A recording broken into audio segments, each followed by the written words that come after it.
Hello, नमस्कार दोस्तों। मेरा नाम राहुल सागर है और स्वागत है आप सभी का मेरे YouTube channel study with Rahul Sagar में। देखिए, हम जो है यहाँ पर DSSB के लिए पॉलिटी के प्रैक्टिस सेट कर रहे हैं और उसमें ये हमारी थर्ड क्लास है, जिसमें आज हम प्रीएम्बल ऑफ आवर कॉन्स्टिट्यूशन यानी कि संविधान की प्रस्तावना से जुड़े हुए जितने भी क्वेश्चन हैं उनको करने वाले हैं। ठीक है, इससे पहले कि अगर क्लासेस के बारे में अगर बात बताऊँ तो इससे पहले संविधान का इतिहास, उससे रिलेटेड जितने भी क्वेश्चन बनते हैं हम पहले डिस्कस कर चुके हैं। फिर उसके बाद हमने जो कॉन्स्टिट्यूशनल असेंबली होती है यानी कि संविधान सभा होती है, उससे जुड़े हुए जितने भी क्वेश्चन हैं, आई थिंक 70 क्वेश्चन थे जो मैंने कल कराए थे। ठीक है, आज की बात करें तो आज हमारे प्रस्तावना के ऊपर क्वेश्चन होने वाले हैं और इसी सीरीज़ को हम आगे बढ़ाते हुए हर एक पॉइंट को 40 से 50 क्लास होंगी, जिनमें हर एक पॉइंट आसानी से बहुत ही अच्छे तरीके से कराया जाएगा और ये आपकी जो पॉलिटी की प्रैक्टिस होगी वो DSSB के लिए बहुत ही ज़्यादा सफिशिएंट है। ठीक है ना, तो चलिए बात कर लेते हैं आज की वीडियो के बारे में। वीडियो की शुरुआत करने से पहले आप सभी से एक छोटी सी रिक्वेस्ट है, अगर आपने अभी तक हमारा चैनल सब्सक्राइब नहीं किया है तो प्लीज़ हमारे चैनल को सब्सक्राइब कर लीजिए और बेल आइकन को प्रेस कर लीजिए ताकि जो हमारी आने वाली वीडियोज़ हैं उनको आप आसानी से देख सकें। तो चलिए दोस्तों, शुरू करते हैं आज का अपना वीडियो। ये जो आप सामने देख पा रहे हैं ये हमारी प्रीएम्बल है। ठीक है, हमारी संविधान की प्रस्तावना है। ये इंग्लिश में है, इसके बाद मैं हिंदी में आपको बताऊंगा। ठीक है, पहले हम इंग्लिश में देख लेते हैं क्या है ये जो आप सामने देख रहे हैं ये कुछ इस तरीके से है, we the people of India. ये जो है ये वी बना हुआ है, क्या है ये वी है।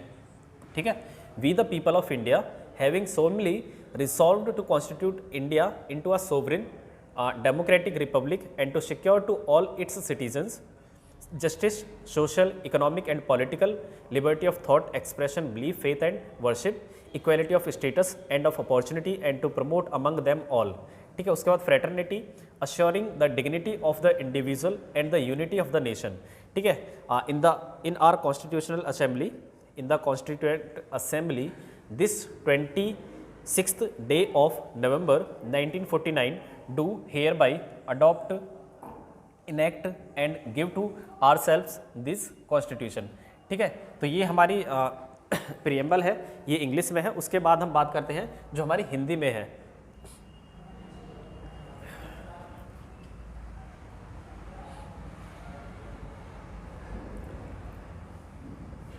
देखिए, ये जो आप सामने ये PDF देख पा रहे हैं, ये सारे क्वेश्चन हैं जिसके बारे में हम आज डिस्कस करेंगे। ठीक है, सबसे पहले हम देख लेते हैं कि ये जो हमारी प्रीएम्बल हिंदी में है वो क्या है। देखिए, ये जो सामने आप देख पा रहे हैं क्वेश्चन नंबर 46, इसमें पूरी की पूरी प्रीएम्बल है जो हिंदी में लिखी हुई है।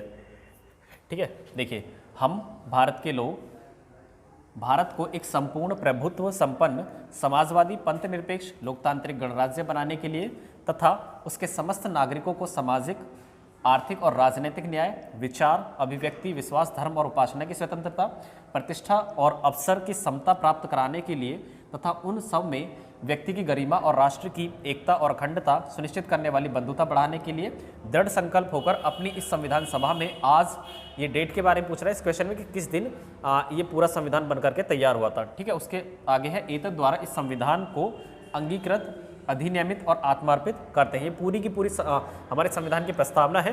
ठीक है, जहाँ से आपको एक एक क्वेश्चन किस तरीके से बनता है, कहाँ से आया, ये कब बनी, किसने प्रस्ताव पेश किया था इसके बारे में, ठीक है ना, क्या कहा जाता है इसको, ये सारी चीज़ों के बारे में हम डिस्कस करेंगे। ठीक है, आई थिंक 50+ क्वेश्चन है जिनमें हर एक जो टॉपिक होगा जो प्रस्तावना से जुड़ा हुआ होगा वो यहाँ पर कवर हो जाएगा। ठीक है, ये हिंदी में है, इससे पहले मैंने आपको इंग्लिश में बता दिया कि क्या है। ठीक है, तो चलिए शुरू करते हैं वीडियो को, क्वेश्चन अपने शुरू करते हैं, जिसमें अपना पहला क्वेश्चन देख लेते हैं हम। संविधान की प्रस्तावना।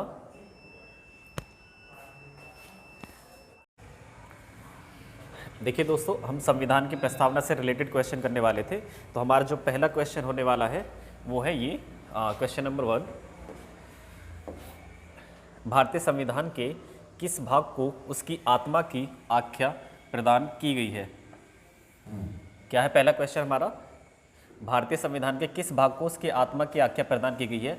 ऑप्शन नंबर ए प्रस्तावना, या फिर ऑप्शन नंबर बी मौलिक अधिकार, ऑप्शन नंबर सी राज्य के नीति निर्देशक तत्व, या फिर ऑप्शन नंबर डी संविधान के सभी अनुच्छेद। तो इसका जो सही आंसर है वो है ऑप्शन नंबर ए प्रस्तावना। क्या है, प्रस्तावना को ही भारतीय संविधान की आत्मा की आख्या प्रदान की गई है। ठीक है ना, तो क्या कहा गया है संविधान की प्रस्तावना को, संविधान की आत्मा, ठीक है। उसके बाद हम देखते हैं, थोड़ा इसको जूम कर लेते हैं। देखिए क्वेश्चन नंबर जो 2 है हमारा, वो है संविधान निर्माताओं ने किस पर विशेष ध्यान दिया था। ऑप्शन नंबर ए प्रस्तावना पर, ऑप्शन नंबर बी मूल कर्तव्य पर, ऑप्शन नंबर सी मौलिक अधिकारों पर, या फिर ऑप्शन नंबर डी राज्य के नीति निर्देशक तत्व, डीपीएसपी, ठीक है ना, directive principles of state policy, जिन्हें हम इंग्लिश में बोल देते हैं। फंडामेंटल राइट मौलिक अधिकार, ठीक है, प्रस्तावना प्रिएम्बल, और मूल कर्तव्य फंडामेंटल ड्यूटीज, ठीक है, इन्हें इंग्लिश में बोल देते हैं। लेकिन हम बात करें प्रस्तावना की, तो भारतीय संविधान निर्माताओं ने किस पर विशेष ध्यान दिया था, तो वो थी प्रस्तावना पर, ठीक है। ऑप्शन नंबर जो ए है इसका वो सही आंसर होगा।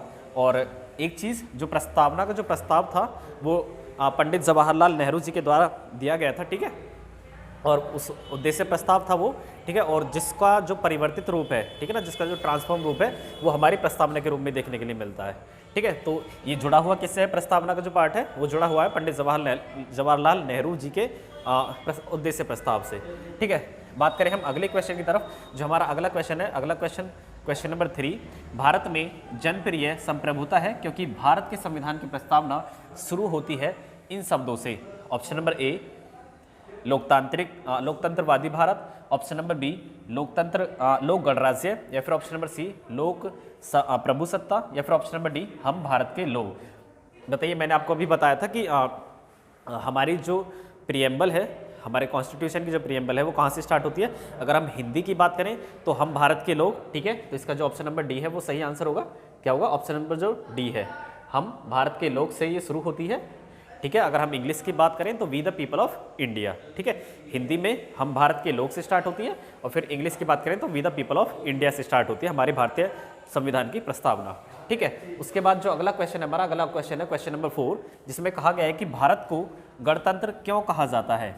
ऑप्शन नंबर ए है इसका, इसकी जो विधानमंडलों की अधिकतम संख्या है वो जनता द्वारा प्रत्यक्ष रूप से चुनी जाती है, या फिर ऑप्शन नंबर बी है यह राज्यों का एक संघ है, ऑप्शन नंबर सी है भारतीय नागरिक मूलभूत अधिकारों का उपयोग करती है, या फिर ऑप्शन नंबर डी है यहाँ राज्यों का जो प्रमुख है, जहाँ राज्य का जो प्रमुख है वो निर्धारित अवधि के लिए निर्वाचित होता है। देखिए, हमें सबसे पहले गणतंत्र शब्द का जो मतलब है वो जान लेना चाहिए।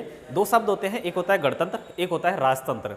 राजतंत्र वो चीज़ होती है जहाँ पर किसी एक व्यक्ति का शासन चलता है, मतलब कि जहाँ पर राजा का शासन होता है, ठीक है ना। जैसे जहाँ पर जो सत्ता होती है वो वंशानुगत आधार पर होती है। वंशानुगत कहने का मतलब यहाँ पर ये है कि जैसे सपोज कीजिए एक राजा है, उसके बाद उसके बेटा राजा बन जाएगा, ठीक है, उसके बाद उसका बेटा राजा बन जाएगा, तो इसे कहते हैं राजतंत्र, ठीक है ना। तो एक ही जो कुलीन वर्ग होता है उसी के हाथों में सत्ता होती है। लेकिन अगर हम बात करें गणतंत्र की, तो गणतंत्र में क्या होता है, जो वहाँ का सत्ता का अधिकारी होता है, वहाँ पर जो सत्ता होती है वो जनता के हाथों में ही होती है। कहने का मतलब यहाँ पर यह है कि जो प्रतिनिधि होता है जो वो जनता के बेस पर ही चुना जाता है, जनता के द्वारा ही चुना जाता है, ठीक है ना। तो गणतंत्र का कहने का मतलब है जहाँ का जो राज्य का प्रमुख है उस देश को गणतंत्र बोला जाएगा जिसका प्रमुख वहाँ की जनता के द्वारा ही चुना जाएगा, ठीक है। तो ये क्या हो गया, भारत को गणतंत्र इसलिए कहा जाता है कि यहाँ का जो राज्य का प्रमुख है वो निर्धारित अवधि के लिए निर्वाचित होता है, ठीक है ना। निर्धारित अवधि के लिए, जैसे हमारे यहाँ पर क्या है, प्रधानमंत्री का जो पद है वो 5 वर्ष तक के लिए होता है, तो उसी चीज़ से रिलेटेड कहा गया है गणतंत्र, ठीक है ना। तो यही चीज़ है, तो इसका जो ऑप्शन नंबर डी है वो सही आंसर हो जाएगा, ठीक है, ऑप्शन नंबर डी, ये कि यहाँ राज्य का प्रमुख निर्धारित अवधि के लिए निर्वाचित होता है, ठीक है। उसके बाद जो हमारे अगले क्वेश्चन है, अगला क्वेश्चन है हमारा क्वेश्चन नंबर 5। क्वेश्चन नंबर 5 क्या कहता है, भारत है एक धर्मनिरपेक्ष राष्ट्र, option number A, option number B Hindu राष्ट्र, option number C Hindu Muslim राष्ट्र, या फिर ऑप्शन नंबर डी इनमें से कोई नहीं। देखिए, हमारा जो भारत देश है वो है धर्मनिरपेक्ष राष्ट्र। क्या है, ये एक सेक्युलरिज्म कंट्री है, ठीक है, जिसे पंथ निरपेक्ष भी बोल देते हैं और धर्मनिरपेक्ष भी बोल देते हैं, ठीक है, हिंदी के अगर 2 वर्ड हैं ये। और यहीं पर बात करें हम, ये जो धर्मनिरपेक्ष राष्ट्र है इसका क्या मतलब है। सेक्युलरिज्म कंट्री वो होती है जहाँ पर किसी भी एक पर्टिकुलर धर्म को, क्या, जहाँ पर कोई देश किसी भी एक पर्टिकुलर धर्म को सपोर्ट नहीं करता है, मानता नहीं है, ठीक है ना। क्या होता है धर्मनिरपेक्ष राष्ट्र की, यहाँ पर हर किसी धर्म के लोग अपने अपने धर्म का पालन कर सकते हैं, रूल्स एंड रेगुलेशंस चला सकते हैं अपने धर्म के अकॉर्डिंग, बशर्ते वो ना तो संविधान के विरुद्ध होने चाहिए और ना ही वो किसी व्यक्ति की स्वतंत्रता के खिलाफ होने चाहिए, ठीक है ना। तो हर व्यक्ति को भारत जैसे देश में, हमारे देश में यानी कि किसी भी व्यक्ति को अपने धर्म को मानने का, उसका प्रचार प्रसार करने का, उसके लिए संस्थाएं खोलने का पूरा अधिकार है। तो ठीक है, भारत उसी सेंस में हम कह सकते हैं कि जो भारत है हमारा एक धर्मनिरपेक्ष राष्ट्र है, एक सेक्युलरिज्म कंट्री है, ठीक है। तो ऑप्शन नंबर जो ए है इसका सही आंसर होगा। उसके बाद ऑप्शन जो क्वेश्चन नंबर 6 है हमारा, वो क्या है, धर्मनिरपेक्षता का अर्थ क्या है। क्या है धर्मनिरपेक्षता का अर्थ, क्या है द मीनिंग ऑफ सेक्युलरिज्म।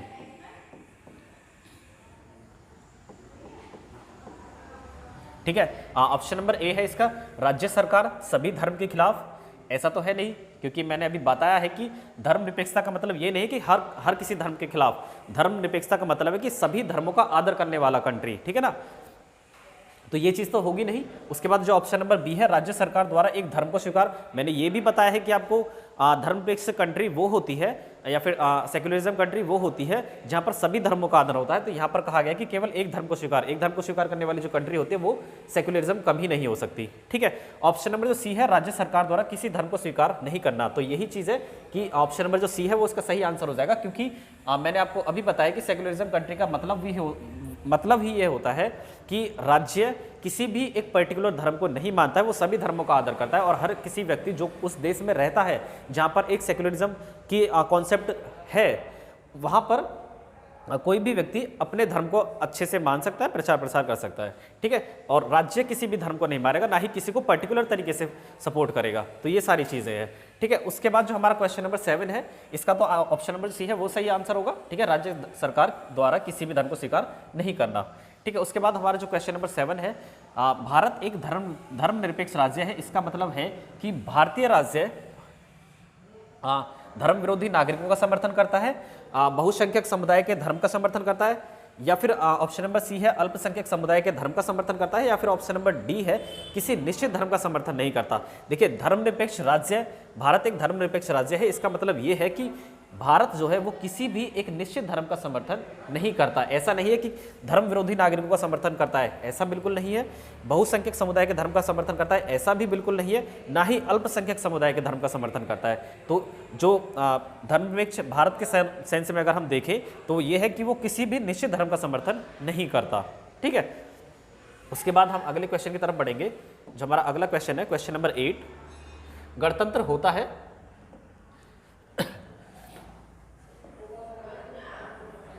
गणतंत्र होता है केवल एक लोकतांत्रिक राज्य, ऑप्शन नंबर बी अध्यक्षीय पद्धति शासन वाला राज्य, या फिर ऑप्शन नंबर सी संसदीय पद्धति शासन वाला राज्य, या फिर ऑप्शन नंबर डी राज्य जहां पर अध्यक्ष वंशानुगत रूप से ना हो। तो इसका यही मतलब है, मैंने अभी पहले बताया था, अभी थोड़ी देर पहले, कि गणतंत्र का क्या मतलब होता है और राजशाही का क्या मतलब होता है। तो गणतंत्र एक ऐसा देश होता है या फिर एक ऐसी कंट्री होती है जहां पर अध्यक्ष, जो राज्य का जो अध्यक्ष है वो वंशानुगत रूप से नहीं होता। वंशानुगत मैंने यही चीज़ बताई कि राजा का बेटा राजा नहीं बनता है, ठीक है ना। वंश के आधार पर जो सत्ता है वो हाथों में नहीं आती है, ठीक है।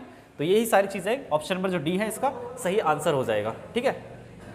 उसके बाद जो हमारा अगला क्वेश्चन है क्वेश्चन नंबर 9, निम्नलिखित में से वो दो शब्द कौन से हैं जिनका समावेश 42वें संविधान संशोधन के द्वारा संविधान के उद्देशिका में किया गया था, ठीक है। एक चीज़ यहाँ पर देखिए, उद्देशिका लिखा हुआ है, ये जो वर्ड है ये प्रस्तावना के लिए ही यूज़ होता है। हिंदी में अगर हम बात करें तो हिंदी प्रस्तावना के लिए तीन वर्ड यूज़ करते हैं। एक तो उद्देशिका हो गया हिंदी में, ठीक है। उसके बाद प्रस्तावना, या फिर इंग्लिश में हम उसे प्रिएम्बल भी बोल देते हैं, ठीक है। तो ये यही पूछ रहा है कि संविधान की प्रस्तावना में किया गया था उन दो समावेशों को जिनका समावेश 42वें संविधान संशोधन के द्वारा किया गया था, ठीक है। तो धर्मनिरपेक्ष लोकतांत्रिक, या फिर ऑप्शन नंबर बी है प्रभुत्व संपन्न लोकतांत्रिक, या फिर ऑप्शन नंबर सी समाजवादी धर्मनिरपेक्ष, या फिर ऑप्शन नंबर डी धर्मनिरपेक्ष गणतंत्र। देखिए, हमारा जो 42वां संविधान संशोधन हुआ था, जिसके द्वारा हमारे संविधान में बहुत सारे चेंजेस होते, एक बहुत बड़े एरिया में बदलाव होते इस संविधान संशोधन के तहत। 42वां जो संविधान संशोधन हुआ था, और ये कब हुआ था, 1976 में हुआ था। कब हुआ था, 1976 में हुआ था। और इसे हम लघु संविधान की संज्ञा भी देते हैं, मतलब इसे हम लघु संविधान भी कहते हैं, मिनी कॉन्स्टिट्यूशन की भी संज्ञा देते हैं, ठीक है। क्या कहते हैं हम इसे, मिनी कॉन्स्टिट्यूशन भी कहते हैं। किसके बारे में बात चली है, 42वें संविधान संशोधन के बारे में, ठीक है। उसके बाद इसमें इस 42वें संविधान संशोधन के तहत हमारी प्रस्तावना में 3 शब्दों को जोड़ा गया था। किन किन शब्दों को जोड़ा गया था? 3 शब्दों को जोड़ा गया था। यहाँ पर केवल 2 पूछे हैं, तो मैं आपको बताता हूँ वो तीनों ही शब्द जो 42वें संविधान संशोधन जो 1976 में हुआ था उसके तहत जोड़े गए थे। तो वो थे समाजवादी, ठीक है, समाजवादी, धर्मनिरपेक्ष और अखंडता। क्या है इसका जो ऑप्शन नंबर सी है वो सही आंसर हो जाएगा, समाजवादी और धर्मनिरपेक्ष। ये मैंने अलग से लिखा हुआ है अखंडता। क्या है? अखंडता। तो ये 3 शब्द थे जो 42वें संविधान संशोधन 1976 के तहत जोड़े गए थे, समाजवादी, धर्मनिरपेक्षता और अखंडता। ठीक है, ये तीनों शब्द हो गए। उसके बाद जो हमारा अगला क्वेश्चन है, क्वेश्चन नंबर 10, भारतीय संविधान की प्रस्तावना में भारत को किस रूप में घोषित किया गया है? एक सार्वभौम प्रजातांत्रिक गणतंत्र के रूप में, या फिर ऑप्शन नंबर बी एक समाजवादी प्रजातांत्रिक गणतंत्र के रूप में, या फिर ऑप्शन नंबर सी एक प्रभुत्व संपन्न समाजवादी धर्मनिरपेक्ष प्रजातांत्रिक गणराज्य के रूप में, या फिर इनमें से कोई नहीं। तो इसका जो ऑप्शन नंबर सी है वो सही आंसर हो जाएगा। क्या हो जाएगा? ऑप्शन नंबर जो सी है, हमने देखा कि हमने जो शुरुआत में ही मैंने आपको बताया था कि जो हमारी प्रस्तावना है, हमारे भारतीय संविधान की जो प्रस्तावना है वो स्टार्ट होती है with the people of India, यानी कि हम भारत के लोग से। ठीक है, और फिर उसके बाद एक प्रभुत्व संपन्न समाजवादी धर्मनिरपेक्ष लोकतांत्रिक गणराज्य, प्रजातांत्रिक को हम लोकतांत्रिक भी बोल सकते हैं। ठीक है ना, तो ये चीजें हैं कहाँ से स्टार्ट होती है, भारत को किस रूप में घोषित किया गया है? एक प्रभुत्व संपन्न समाजवादी धर्मनिरपेक्ष प्रजातांत्रिक गणराज्य। ठीक है, इसका जो ऑप्शन नंबर सी है वो सही और सटीक आंसर हो जाएगा। ठीक है, उसके बाद जो हमारा अगला क्वेश्चन है, क्वेश्चन नंबर 11, भारत एक गणतंत्र है, इसका अर्थ है मैंने अभी आपको बताया है कि भारत में वंशानुगत शासक नहीं है। क्या नहीं है? भारत में वंशानुगत शासक नहीं है, यही चीज है। ऑप्शन नंबर जो सी है इसका सही आंसर हो जाएगा क्वेश्चन नंबर 11 का। गणतंत्र के बारे में मैंने आपको अभी बता दिया, ये रिपीटेड क्वेश्चन है जो अलग तरीके से पूछा गया है। ठीक है, उसके बाद जो हमारा अगला क्वेश्चन है, क्वेश्चन नंबर 12, निम्नलिखित में से कौन सा शब्द भारत के संविधान की उद्देशिका में नहीं है? ऑप्शन नंबर ए समाजवादी, ऑप्शन नंबर बी पंथनिरपेक्ष, ऑप्शन नंबर सी प्रभुत्व संपन्न और ऑप्शन नंबर डी लोक कल्याण। देखिए ऑप्शन नंबर जो डी है लोक कल्याण, ये शब्द हमारे भारतीय संविधान की प्रस्तावना में नहीं है। अगर हम बात करें इन बाकी तीनों शब्दों की, समाजवादी की बात करें, प्रभुत्व संपन्न की बात करें या फिर पंथनिरपेक्ष की बात करें, ठीक है, कौन कौन से? समाजवादी, प्रभुत्व संपन्न और पंथनिरपेक्ष, ये तीनों शब्द हमारे भारतीय संविधान की प्रस्तावना में एग्जिस्ट करते हैं। लेकिन अगर हम बात करें लोक कल्याण की, तो लोक कल्याण जैसा कोई शब्द नहीं है हमारे भारतीय संविधान की प्रस्तावना में। एक लोकतांत्रिक गणराज्य है। क्या है? लोकतांत्रिक गणराज्य, या फिर हम जिसे प्रजातांत्रिक गणराज्य भी बोल देते हैं।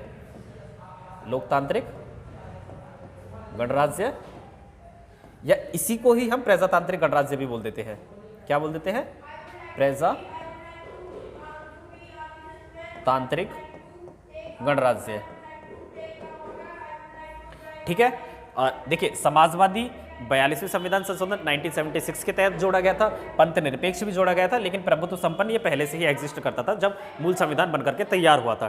ठीक है, 3 शब्द मैंने आपको बताया कि जो 42वें संविधान संशोधन 1976 के तहत जोड़े गए थे, समाजवादी, पंथनिरपेक्ष या फिर जैसे हम धर्मनिरपेक्ष भी बोल देते हैं, और फिर उसके बाद अखंडता। ठीक है, ये 3 शब्द बहुत ही ज्यादा इंपॉर्टेंट है, यहाँ से क्वेश्चन आपको देखने के लिए मिल सकता है। एटलीस्ट ये जो 42वां संविधान संशोधन है जो 1976 में हुआ था, यहाँ से आपके जो क्वेश्चन बनने की जो एक उम्मीद है वो बहुत ज़्यादा है, क्योंकि ये ना एक अगर हम बात करें इंडियन कॉन्स्टिट्यूशन की, तो एक बहुत बड़ा, एक बहुत ही ज़्यादा इंपॉर्टेंट टॉपिक है। क्योंकि जो हमारा भारतीय संविधान बना था उसके बाद जो संशोधन हुए थे उनमें से एक सबसे इंपॉर्टेंट संशोधन थे जो बहुत सारे बड़े लेवल पर हुए थे। ठीक है ना, वो एक बहुत बड़े लेवल पर हुए थे।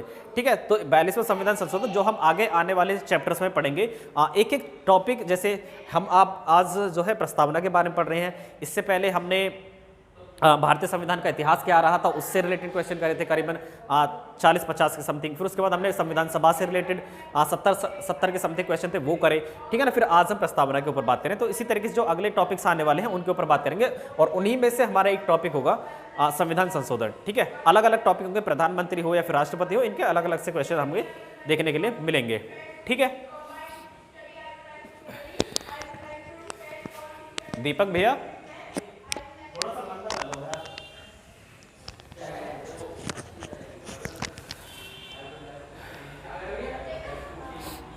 ठीक है दोस्तों, ये हो गए हमारे 12 क्वेश्चन। उसके बाद हम आगे करें ये थोड़ा मंदा कर लो, है ना। एक बार देख लियो भैया, चेक कर लियो यहाँ पे आके।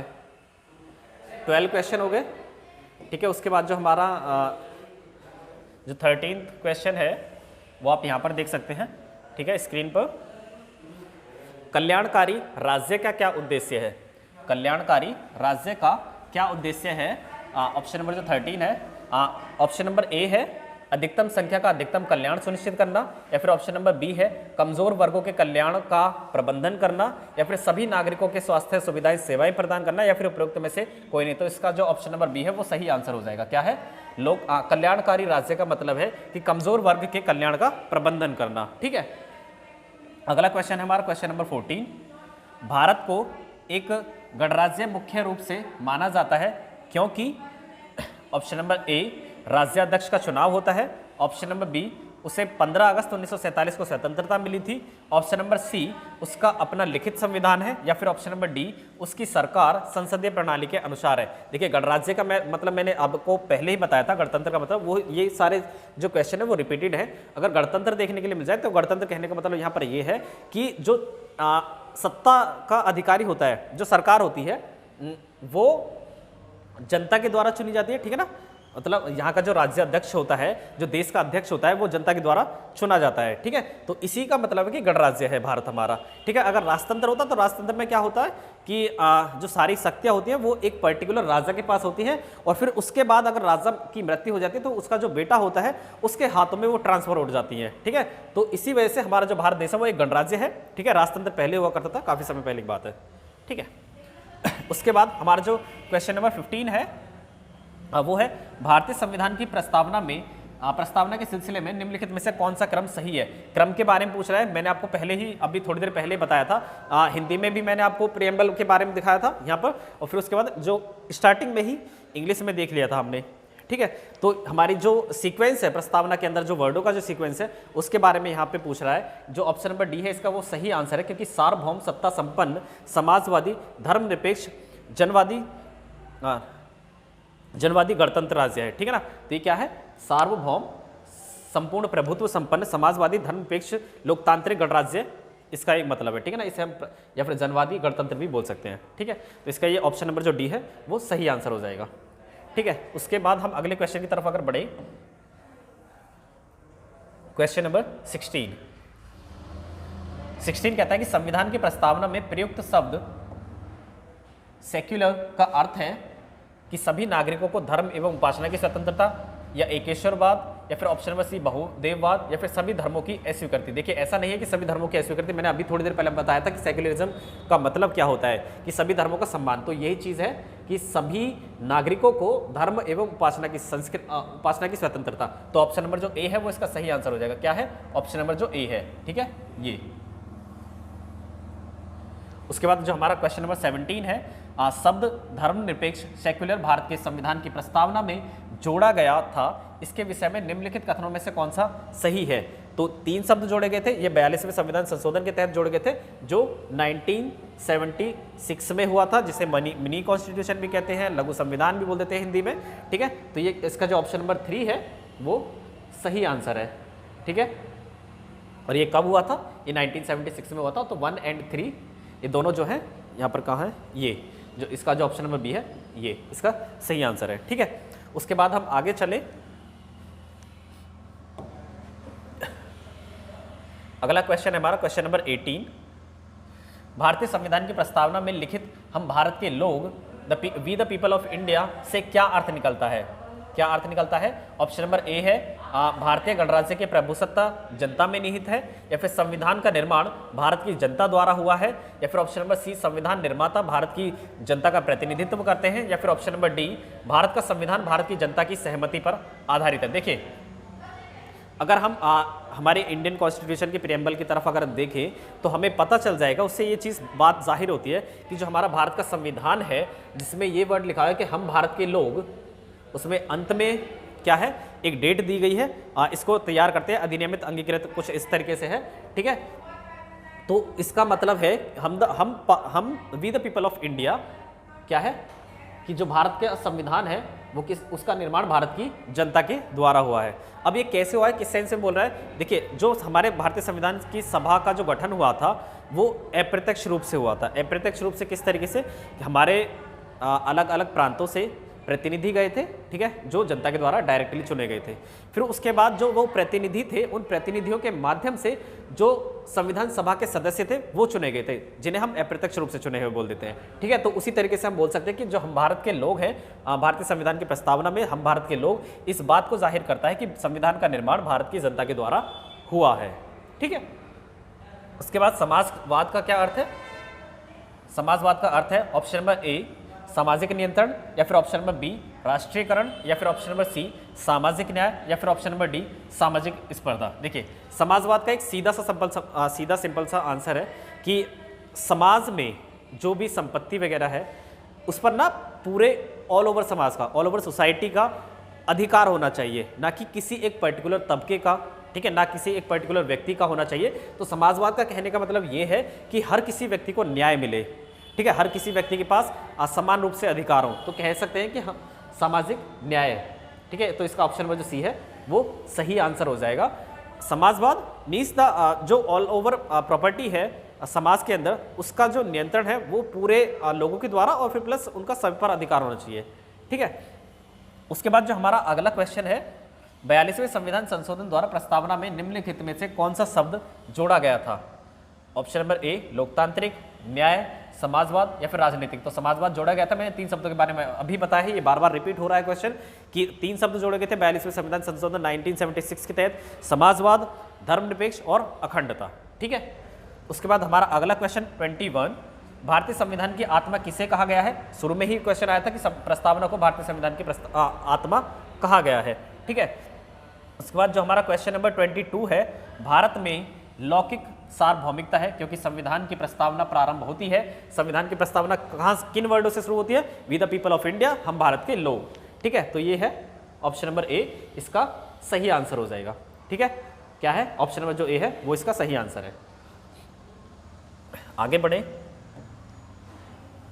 तो जो 23 क्वेश्चन है वो कहता है कि भारतीय संविधान की प्रस्तावना पर किस क्रांति का प्रभाव नहीं झलकता है, किस क्रांति का प्रभाव नहीं झलकता है। ऑप्शन नंबर ए फ्रांसीसी क्रांति का नहीं झलकता है क्या, या फिर ऑप्शन नंबर बी अमेरिकी क्रांति का नहीं झलकता है, या फिर बोल्शेविक क्रांति का नहीं झलकता है, या फिर ऑप्शन नंबर डी चीन की क्रांति का नहीं झलकता है। तो देखिए ये जो चीन की क्रांति है इसका जो प्रभाव है वो हमारे भारतीय संविधान की प्रस्तावना पर नहीं पड़ता क्योंकि ये बाद की क्रांति है। अगर हम देखें फ्रांस की क्रांति भी इससे जुड़ी हुई है कहीं ना कहीं, ठीक है। जो हमारे इंडियन फ्रीडम स्ट्रगल रहे थे उन्हें भी, और जो विचारक रहे थे उन्हें फ्रांसीसी क्रांति से, बोल्शेविक क्रांति जो यूरोप के अंदर चल रही थी समाजवाद को लेकर के, उससे जुड़े हुए हैं, ठीक है, उससे कहीं ना कहीं प्रभावित थे। और बात करें हम अमेरिकी क्रांति से तो यहाँ से भी हम जुड़े हुए थे, ठीक है। तो ऑप्शन नंबर जो डी है वो कह सकते हैं हम कि अलग जो थोड़ा हटके है वो चीन की क्रांति से हमारा थोड़ा बहुत संबंध नहीं है, ठीक है।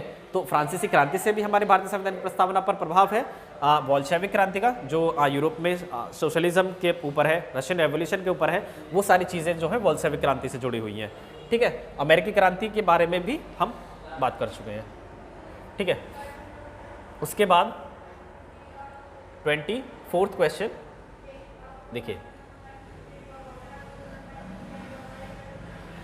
24th क्वेश्चन है, मूल भारतीय संविधान के अनुसार भारत एक क्या है। मूल संविधान के अनुसार भारत एक क्या है, ये मूल संविधान के बारे में बात कर रहा है कि जब हमारा 42वां संविधान संशोधन नहीं हुआ था, 42वें संविधान संशोधन के तहत क्या हुआ था, 3 शब्दों को जोड़ा गया था, समाजवाद, धर्मनिरपेक्ष और अखंडता। तो हमें यहाँ पर यह चीज़ देखनी है कि जहाँ पर ये तीनों शब्द ना हो, क्योंकि इसने पूछा है कि मूल भारतीय संविधान में के अनुसार हमारा भारत क्या था। तो मूल संविधान के अनुसार जो हमारा भारत था वो एक प्रभुत्व संपन्न लोकतंत्रात्मक गणराज्य था। फिर उसके बाद 42वां संविधान संशोधन हुआ 1976 में, फिर उसके बाद प्रभुत्व संपन्न समाजवादी धर्मनिरपेक्ष लोकतांत्रिक गणराज्य बन गया, ठीक है। तो ये चीज़ है, तो इसका जो ऑप्शन नंबर ए है वो सही आंसर हो जाएगा, ठीक है। उसके बाद जो हमारा क्वेश्चन नंबर 25 है, संविधान के अंतर्गत भारतीय लोकतंत्र के आदर्शों को हम कहाँ देख सकते हैं। तो ये है ऑप्शन नंबर बी, प्रस्तावना के ऊपर बात जब चल रही है तो प्रस्तावना में देख सकते हैं, क्योंकि भारतीय लोकतंत्र के जो आदर्श है हमें काफ़ी सारी चीज़ें एक छोटे से पार्ट में ही प्रस्तावना के में बहुत सारी चीज़ें हैं जो एक बड़े लेवल पर उन पर चर्चाएं हो सकती हैं, फिर उसके बाद अगला क्वेश्चन हमारा क्वेश्चन नंबर 26, 42वें संविधान संशोधन अधिनियम 1976 द्वारा प्रस्तावना में किस शब्द को नहीं जोड़ा गया था?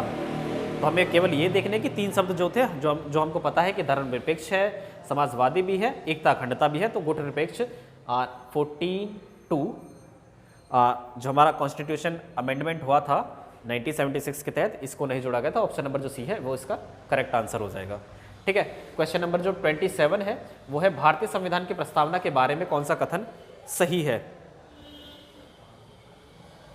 ऑप्शन नंबर ए, समाजवादी धर्मनिरपेक्ष शब्द 1950 में लागू संविधान के अंग थे, या फिर उक्त शब्द, ये तो ऐसा नहीं है क्योंकि ये तो बाद में जोड़े गए हैं 42वें संविधान संशोधन के तहत।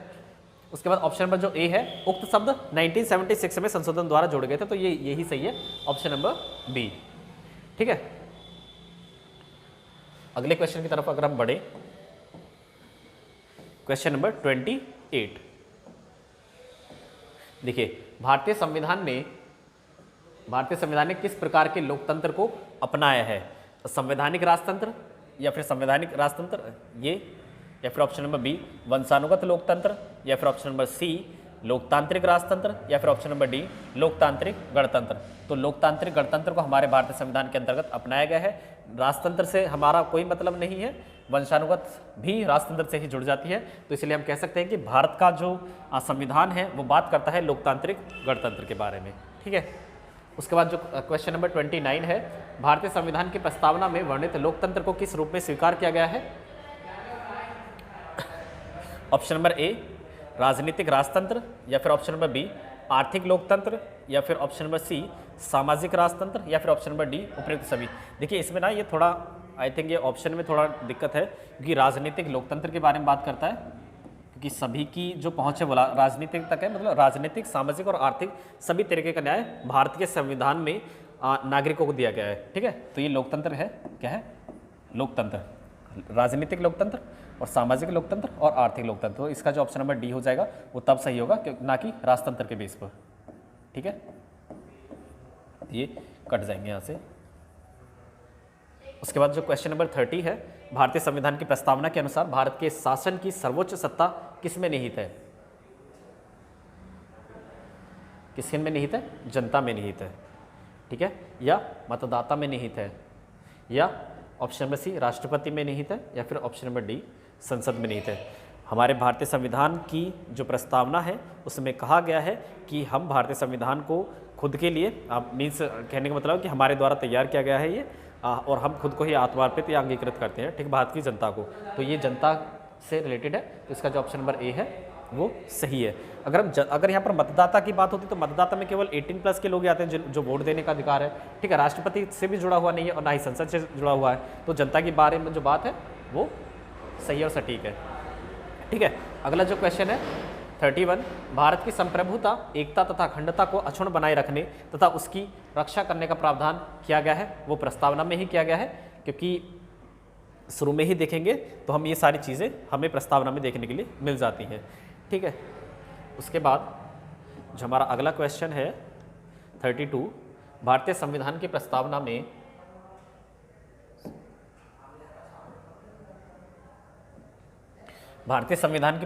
में जिन आदर्शों एवं उद्देश्यों की रूपरेखा दी गई है उनके आगे व्याख्या की गई है। मूल अधिकारों के अध्याय में ऑप्शन नंबर बी, राज्य की नीति निर्देशक सिद्धांतों के अध्याय में ऑप्शन नंबर सी, मूल अधिकार राज्य की नीति निर्देशक सिद्धांतों एवं मूल कर्तव्यों में, या फिर ऑप्शन नंबर डी, संविधान के पाठ में कहीं नहीं। तो जो इसका सही आंसर है वो ऑप्शन नंबर सी है, क्योंकि जो भारतीय संविधान की प्रस्तावना में जिन आदर्शों एवं उद्देश्यों की रूपरेखा दी गई है वो मूल अधिकार में भी झलकते हैं, राज्य की नीति निर्देशक तत्वों में भी झलकते हैं और मूल कर्तव्यों में भी झलकते हैं। ठीक है, क्वेश्चन नंबर 33, संविधान सभा में प्रस्तुत उद्देश्य प्रस्ताव में अभिव्यक्ति विचार को भारतीय संविधान के किस भाग में पूर्णतः शामिल किया गया है? तो क्या है उद्देश्य प्रस्ताव? से मैंने आपको बताया ना कि जब पंडित जवाहरलाल नेहरू जी के द्वारा उद्देश्य प्रस्ताव रखा गया था, जिसका परिवर्तित रूप ही क्या है? हमारी प्रस्तावना। ठीक है, देखिए यहाँ पर ना एक चीज़ मैं आपको बताता हूँ, जो हमारे अगले आने वाले जो ये चैप्टर होने वाले हैं जिनमें हम पढ़ेंगे मूल अधिकारों को, एक बहुत ही सिंपल वे में आपको समझ आ जाएगा, एक ट्रिकी वे में पढ़ाएंगे कि आपको ये चीज़ें याद करनी है। और हर जो अधिकार है, फंडामेंटल राइट है, आपको आसानी से याद हो जाएगा। जो डीपीएसपी से जुड़े हुए भाग हैं, पार्ट हैं, वो सारी चीज़ें ना आपको आसानी से याद होने वाली जो अब आगे आने वाले पार्ट्स हैं। ठीक है, चैप्टर के बारे में बात करेंगे। ठीक है, क्वेश्चन नंबर जो 34 है, भारतीय संविधान की प्रस्तावना से क्या स्पष्ट नहीं होता है? संविधान का स्रोत स्पष्ट होता है, शासन के ध्येयों का विवरण, या फिर संविधान को लागू करने की तिथि, या फिर ऑप्शन नंबर डी संविधान को अंगीकृत, अधिनियमित और आत्मार्पित करने की तिथि। देखिए क्या है, हमारे भारतीय संविधान की प्रस्तावना में लागू करने की तिथि नहीं है, उसमें 26 जनवरी 1950 नहीं लिखा है। क्या नहीं लिखा है? 26 जनवरी 1950 को नहीं दिखाया गया है। क्या चीज़ दिखाई गई है? वहाँ पर वो डेट दिखाई गई है जहाँ पर जब ये संविधान बनकर के तैयार हुआ था। क्या? जिसे हम कहते हैं कि संविधान को अंगीकृत, अधिनियमित और आत्मार्पित करने की तिथि है। तो ऑप्शन नंबर जो डी है इसका सही आंसर है। देखिए दो चीज़ है, दो डेट है याद करने के लिए संविधान से रिलेटेड। एक तो संविधान बनकर के कब तैयार हुआ था, और दूसरा संविधान बनकर के कब लागू हुआ था। सॉरी, संविधान कब लागू हुआ था? तो संविधान लागू हुआ था 26 जनवरी 1950 में। ठीक है, उसके बाद अगर बात करें संविधान जो पूरा बनकर के तैयार हुआ था, इसके लिए हमें दो तीन वर्ड हिंदी के देखने के लिए मिल सकते हैं, जैसे अंगीकृत कब हुआ था, या फिर अधिनियमित कब हुआ था, या फिर आत्मार्पित कब किया गया था।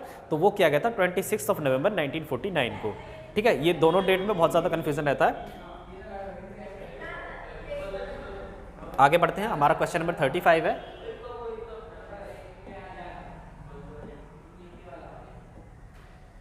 निम्नलिखित में से किन उद्देश्यों को भारतीय संविधान उद्घोषित नहीं करता है? सामाजिक, आर्थिक और राजनीतिक न्याय, विचार, अभिव्यक्ति, विश्वास, धर्म और उपासना की स्वतंत्रता, प्रतिष्ठा और अवसर की समानता, अंतर्राष्ट्रीय शांति और सुरक्षा की अभिवृद्धि। तो यही है, अंतर्राष्ट्रीय शांति और सुरक्षा की अभिवृद्धि। ऑप्शन नंबर जो डी है उसका सही आंसर हो जाएगा। ठीक है, क्वेश्चन नंबर जो 36 है, भारतीय संविधान की प्रस्तावना में देश का कौन सा नाम उल्लिखित है? भारत और भारतवर्ष, भारत और हिंदुस्तान, भारत और India, option number D Hindustan और भारतवर्ष। देखिए भारतीय संविधान की प्रस्तावना में देश का कौन सा नाम उल्लिखित है? तो प्रस्तावना में केवल दो ही नाम है। अगर हम बात करेंगे हिंदी की तो हिंदी में हम भारत के लोग से स्टार्ट होता है, और वहीं पर बात करें इंग्लिश की तो इंग्लिश में होता है we the people of India. ठीक है, तो क्या है? ऑप्शन नंबर जो सी है, भारत और इंडिया। प्रस्तावना में ये दो नाम भारत के लिए यूज किए गए हैं। ठीक है, उसके बाद जो हमारा अगला क्वेश्चन है, क्वेश्चन नंबर 37। देखिए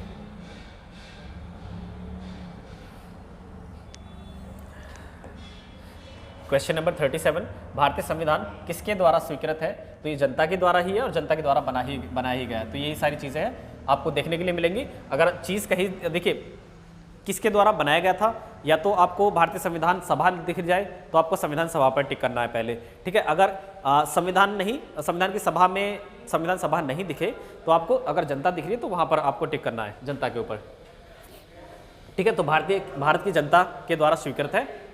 ऑप्शन नंबर क्वेश्चन नंबर जो 38 है, भारत की संप्रभुता किस में निहित है?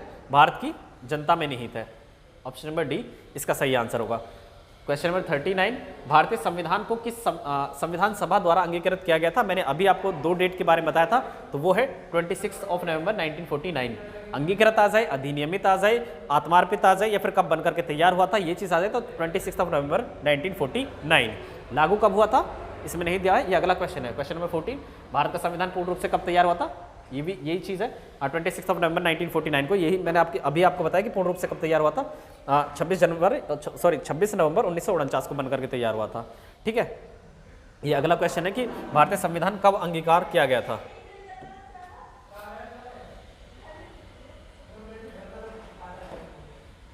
ये एक क्वेश्चन अलग अलग लैंग्वेज में अलग अलग वर्डों को फेर कर करके ये पूछा गया है कि देखिए यहाँ भी यही है कि भारतीय संविधान कब अंगीकार किया गया था। ये भी, इसका भी आंसर ऑप्शन नंबर सी, मतलब कि 26 नवंबर 1949 की ही डेट होगी। देखिए अगला क्वेश्चन 42, निम्नलिखित में से किस तिथि को भारतीय संविधान लागू किया गया? तो ये होगा 26 जनवरी 1950। ठीक है, ये दो डेट बहुत ज़्यादा इंपॉर्टेंट है क्योंकि यहाँ से क्वेश्चन अक्सर देखने के लिए मिलता है, चाहे वो किसी भी एग्जाम को लेकर हो जिसमें पॉलिटी पूछी जाती है। ठीक है, उसके बाद जो हमारा क्वेश्चन नंबर 43 है, किस वर्ष भारत एक प्रभुत्व संपन्न प्रजातांत्रिक गणराज्य बन गया था? तो वो 1950 में बन गया था, जब हमारा भारतीय संविधान लागू हो गया था 26 जनवरी को। ठीक है, उसके बाद क्वेश्चन नंबर 14, संविधान के उद्देशिका प्रस्तावना का संशोधन कितनी बार किया गया है? ऑप्शन नंबर ए है 3 बार, ऑप्शन नंबर बी है 2 बार, या फिर ऑप्शन नंबर सी है 1 बार, या फिर ऑप्शन नंबर डी है संशोधन नहीं किया गया। देखिए हमारे भारतीय संविधान की प्रस्तावना में केवल एक ही बार संशोधन किया गया है, और जो सबसे इंपॉर्टेंट कॉन्स्टिट्यूएंट अमेंडमेंट था वो था 42वां संविधान संशोधन, जिसके बारे में कई बार चर्चा कर चुका हूं इसी वीडियो में, ठीक है, जो 1976 के तहत हुआ था।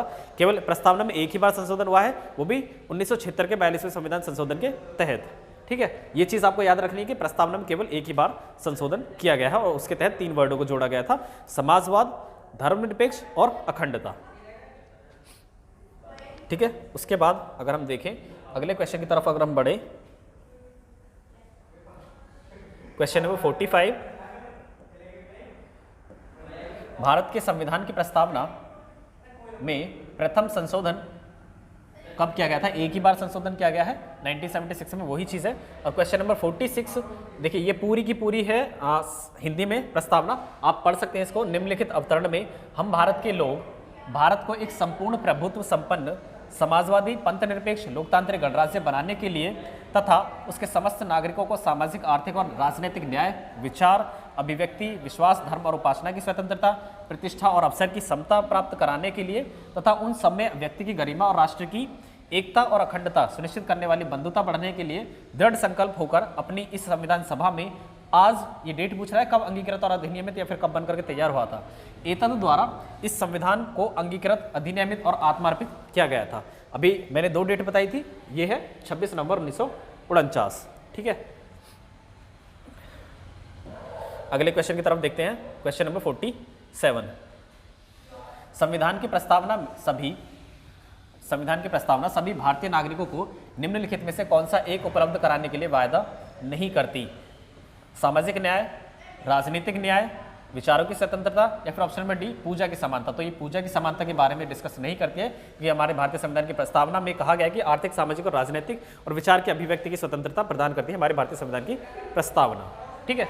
उसके बाद 26 नवंबर 1949 को अंगीकृत भारतीय संविधान की प्रस्तावना में शब्द सम्मिलित नहीं थे, वो 3 ही शब्दों के बारे में पूछ रहा है जो 42वें संविधान संशोधन के तहत किए गए थे। समाजवादी भी था, पंथनिरपेक्ष था, अखंडता भी था। तो 1 2 3 जहां पर होगा ये सही आंसर हो जाएगा इसका ऑप्शन नंबर ए।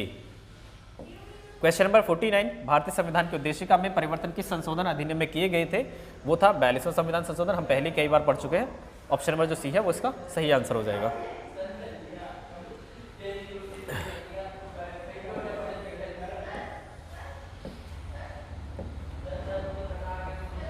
देखिए अगले क्वेश्चन की तरफ अगर हम देखें तो क्वेश्चन नंबर 50 है हमारा। देखिए संविधान की उद्देशिका में यानी कि प्रस्तावना में ही उद्देशिका के संबंध में निम्नलिखित स्थानों पर विचार करिए और दिए गए कूट की सहायता से बताइए कि इनमें से कौन सा सही है। पंडित नेहरू द्वारा प्रस्तुत ऑब्जेक्टिव प्रस्ताव अंतोतगत्वा उद्देशिका बना। फिर ऑप्शन नंबर 2, इसकी प्रकृति न्याय योग्य नहीं है। ऑप्शन नंबर 3, इसका संशोधन नहीं किया जा सकता। ऑप्शन नंबर 4, संविधान के विशिष्ट प्रावधानों को यह रद्द नहीं कर सकता। तो इसका जो ऑप्शन नंबर 1, 2 और 4 है वो सही है। देखिए संशोधन तो एक बार किया जा चुका है, ये तो हमें पता ही है, मैंने अभी आपको बताया तो उसका ही परिवर्तित रूप था। प्रकृति न्याय योग्य नहीं है क्योंकि इससे न्याय नहीं मिलता है, ऑब्वियसली बात है। और उसके बाद विशिष्ट प्रावधानों को यह रद्द नहीं कर सकता, ठीक है, जो संविधान में विशिष्ट प्रावधान है, ठीक है। तो इसका जो ऑप्शन नंबर बी है, ऑप्शन नंबर ए 1, 2 और 4 इससे जुड़े हैं, ठीक है, वो सही आंसर है। उसके बाद हमारा जो अगला क्वेश्चन है क्वेश्चन नंबर 51, प्रस्तावना का वह प्रावधान जो सभी वयस्क नागरिकों को मतदान का अधिकार प्रदान करता है कहलाता है। पंथनिरपेक्षता, ये तो धर्म से जुड़ा हुआ है। प्रजातंत्र, ये है बिल्कुल लोकतांत्रिक, क्योंकि जो राज्य का अध्यक्ष होता है वो प्रजा के द्वारा चुना जाता है, तो जो प्रजातंत्र ही बताता है, ठीक है। समाजवाद नहीं है, गणतंत्र भी नहीं है। उसके बाद अगले क्वेश्चन की तरफ अगर हम बढ़े तो क्वेश्चन नंबर 52, भारत के संविधान की प्रस्तावना में समाजवादी और धर्मनिरपेक्ष शब्दों को किस संशोधन के द्वारा जोड़ा गया था? वो अभी आपको बताया कि 42वें संविधान संशोधन, ये बार बार फिर क्या आ रहे हैं क्वेश्चन। भारतीय संविधान लागू हुआ था 26 जनवरी 1950 को। उसके बाद भारतीय संविधान के किस भाग में स्पष्ट रूप से घोषणा की गई है कि भारत एक धर्मनिरपेक्ष राज्य है? तो ये किस में है? संविधान की प्रस्तावना में है। किस में है? संविधान की प्रस्तावना के अंतर्गत है, क्योंकि हमने अभी आपको बताया ना कि 3 शब्दों में उनमें ही आ जाता है धर्मनिरपेक्ष। ऑप्शन नंबर जो बी है इसका सही आंसर होगा। उसके बाद हम अगले क्वेश्चन की तरफ देखें तो बहुत सारे रिपीटेड क्वेश्चन थे, आप इसको ना थोड़ा तेज़ करके देखोगे तो अच्छा लगेगा। अच्छा इन द सेंस कि सारे क्वेश्चन आपको थोड़ा रिपीटेड नहीं देखने के लिए मिलेंगे। ठीक है, क्वेश्चन नंबर जो 55 है हमारा, उसे देख लेते हैं। देखिए, भारत के संविधान की प्रस्तावना में कितने प्रकार का न्याय, समानता, स्वतंत्रता एवं भ्रातृत्व का सही क्रम में उल्लेख किया गया है? 3, 5, 2, 1। इसमें क्या है?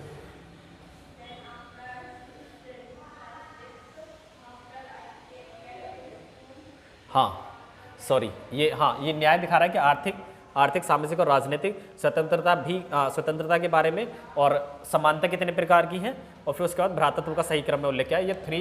ये प्रकार दिए गए हैं इनके 3, 5, 2, 1। ठीक है, उसके बाद जो 56 है, भारतीय संविधान का प्राधिकार स्रोत है भारत के लोग। क्वेश्चन नंबर जो 57 है, संविधान की प्रस्तावना का विधिक स्वरूप क्या है? यह लागू नहीं किया जा सकता। प्रस्तावना का विधिक स्वरूप क्या है? यह लागू नहीं किया जा सकता। हाँ, क्वेश्चन नंबर जो बी है, सॉरी ऑप्शन नंबर जो बी है वो सही आंसर हो जाएगा। ठीक है, उसके बाद जो हमारा अगला क्वेश्चन है, सेकंड लास्ट, किसने भारतीय संविधान की प्रस्तावना को भारतीय संविधान की राजनीतिक कुंडली के रूप में वर्णित किया? भीमराव रामजी अंबेडकर, N.A. पालकीवाला, या फिर option number C Kanhaiyalal Maniklal Munshi, या फिर option number D Thakurdas Bhargava. तो भारतीय संविधान की प्रस्तावना को भारतीय संविधान की राजनीतिक कुंडली के रूप में वर्णित करने वाले कन्हैयालाल मणिकलाल मुंशी जी थे। कौन थे? कन्हैयालाल मणिकलाल मुंशी जी। ठीक है, उसके बाद जो क्वेश्चन नंबर 59 है, जो हमारा लास्ट क्वेश्चन है, भारत के संविधान के संबंध में निम्नलिखित में से कौन सा कथन सही है? तो उद्देशिका न्याय में परिवर्तनीय नहीं है, न्यायालय में परिवर्तनीय नहीं है, ये सही है, क्योंकि समाजवादी पंथनिरपेक्ष शब्द प्रारंभ में संविधान के अंश नहीं थे। ये बिल्कुल सही है, क्योंकि संविधान के प्रारंभ में ये नहीं थे, क्योंकि उनके संविधान संशोधन के बाद ही छोड़ा गया 42 में। उद्देशिका में भारत के संविधान के उद्देश्य का उल्लेख है, बिल्कुल है। हाँ, गणराज्य का संबंध जनता से है, जो संविधान के अधीन सभी प्राधिकार का स्रोत है। तो ये इसका जो ऑप्शन नंबर सी है वो सही आंसर हो जाएगा। ठीक है, तो चलिए दोस्तों, यही थी हमारी आज की वीडियो। आई होप आपको ये वीडियो पसंद आई होगी। अगर ये इस तरह के क्वेश्चन आपको पसंद आ रहे हैं तो प्लीज़ आप इन वीडियोस को अपने उन दोस्तों तक भेज सकते हैं जो D++ की तैयारी कर रहे हैं। ठीक है दोस्तों, अगर आप आने वाली वीडियोस को देखना चाहते हैं तो हमारे चैनल स्टडी विद राहुल सागर पर जाकर के देख सकते हैं। उसके लिए हमने एक अलग से PDF बना रखी है, सॉरी प्लेलिस्ट बना रखी है, और इनकी जो सारी लिंक्स है हर किसी वीडियो के डिस्क्रिप्शन में आपको देखने के लिए मिल जाएंगे। आप वहाँ पर भी जा करके इन्हें देख सकते हैं। अगर आपको इनकी PDF वगैरह चाहिए तो भी आपको वहाँ से डिस्क्रिप्शन में लिंक मिल जाएगी, वहाँ से आप डाउनलोड कर सकते हैं। तो ठीक है दोस्तों, तो यही थी हमारे आज की वीडियो। आई होप आपको ये वीडियो पसंद आई होगी। अगर वीडियो पसंद आई तो प्लीज़ वीडियो को लाइक, शेयर और हमारे चैनल को सब्सक्राइब कर लीजिएगा, ताकि जो हमारी आने वाली वीडियोज़ हैं उनको आप आसानी से देख सकें। तो चलिए दोस्तों, थैंक्स फॉर वॉचिंग।